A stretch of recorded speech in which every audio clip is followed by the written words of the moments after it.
el proceso electoral.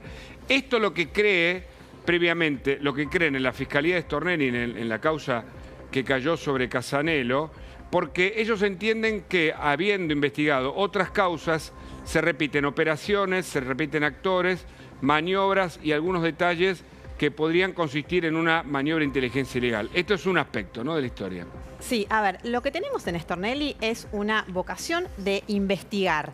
¿Qué queremos decir con esto? Se presenta una denuncia, como la denuncia que presentó el Ministerio de Patricia Bullrich, para ver si existió un espionaje ilegal detrás de estos audios. Recordemos que los audios que se conocieron son audios que no hablan de delitos ni de nada por el estilo. De todas maneras, generan evidentemente una gran preocupación para el gobierno, que está haciendo todo lo posible por evitar que se sigan difundiendo. Claro. Ahora bien, frente a esta denuncia, lo que sucede cuando se presenta una denuncia penal en Comodoro Pi es que se le da traslado a la Fiscalía. La Fiscalía es la que tiene que decidir si considera que hay algo para investigar en esta causa. Evidentemente Stornelli, como pasa en la mayoría de los casos, está requiriendo la investigación, está diciendo acá hay algo para investigar. Y en este punto, en cierta medida, le podríamos considerar que le da la derecha al gobierno, porque dice que es presumible que acá existió una actividad ilegal detrás de estos audios, pero al mismo tiempo está advirtiendo, atención, yo no voy a promover que se hagan medidas de prueba que incluyan allanar, por ejemplo, a periodistas, que es lo que había pedido Patricia Bullrich. Patricia Bullrich anoche decía en la pantalla de La Nación Más que ella no había pedido el allanamiento de periodistas. Lo cierto es que sí lo pide el Ministerio de Seguridad. Sí, está en la resolución. Que ella dirige, está en la resolución. Nosotros después lo ella dice leímos. que... Claro, que en realidad no son periodistas para ella. Lo cierto es que en el propio escrito el Ministerio de Seguridad los define como periodistas. Es que son periodistas, son periodistas. Sí, pero además ella, sin duda... Por lo menos además, me refiero a Rial y a Mauro Federico, no al resto. Igual pero ella misma dice que... Pero lo loco es que ella misma en ese escrito está diciendo los periodistas y habla como periodistas. Y respecto de Mauro Federico dice puntualmente el periodista Mauro Federico. Y después intenta decir que no. Evidentemente o ella no tuvo control de esa denuncia o fue una medida que después no quiso sostener. Claro. Lo cierto es que están pidiendo eso. En ese punto, el fiscal Stornelli está diciendo, nosotros, nos guste o no, uno u otro periodista, no vamos a avanzar en este sentido. Bueno, porque hay un derecho constitucional, eso constituye censura previa y jurisprudencia. Vos también en la nota Paz mostrás la presentación que hace Karina Milei y la firma de su abogado, Viola, Santiago, que me parece que es muy interesante, porque yo se lo preguntaba hoy al doctor D'Alessandro en relación a si pudiera haber alguna relación, alguna intención con el tema Casanelo, porque a Karina Milei elige al abogado Viola, que es apoderado además de la Libertad de Avanza, que había tenido esta situación con el doctor Casanelo por una falsa denuncia, ¿no? En el contexto de la investigación de Lázaro Báez, argumentando que había habido una reunión en Olivos con Cristina Kirchner, que era todo mentira. Es raro todo eso. Él era el abogado de Leandro Báez y presentan en la causa la versión de que Casanelo había estado en Olivos con Cristina Kirchner. Claro. ¿Para qué? Para correrlo de la causa. Esto era absolutamente falso, a tal nivel que Casanelo impulsa una denuncia contra Viola y otras personas que estuvieron involucradas en esta cuestión. Finalmente termina zafando Viola, pero lo cierto es que los testigos estuvieron, él era el abogado de Báez, esta cuestión es así, es real. En este punto... La versión que de alguna manera había circulado en los tribunales de Comodoro Pi es que podría existir una voluntad del gobierno de pretender correr a Casanelo de la otra causa, de la causa que investiga las presuntas coimas vinculadas con la droguería suizo-argentina, la causa por los audios de Españolo, de la que hablábamos la semana pasada. Lo que pasa es que el tiempo pasa acá a una velocidad, pero en aquella causa que avanzó muy rápido, tuvo cantidad de medidas de prueba, tiene teléfonos secuestrados que se están investigando, tiene un montón de cosas que se están haciendo en esa causa, y en esa causa hay una preocupación evidente del gobierno. Entonces la versión era, van a querer meter de algún modo a Viola en la causa para pretender entonces recusar a Casanelo. Si fuera como abogado es muy difícil, porque si no es muy sencillo, pones un abogado que tenga un problema con el juez y de esa manera lográs correr al juez de la causa. Por ahora eso no existió.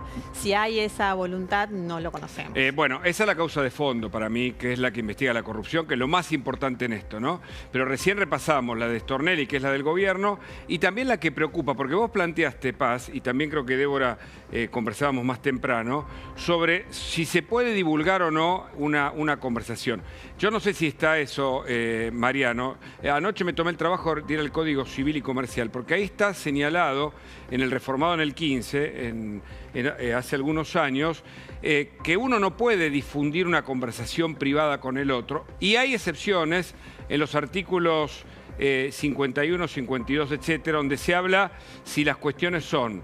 Ahí tenés. Este capítulo del Código Civil y Comercial es el que habla de los actos personalísimos, las afectaciones a la dignidad, la inviolabilidad de la persona humana, el derecho a la imagen.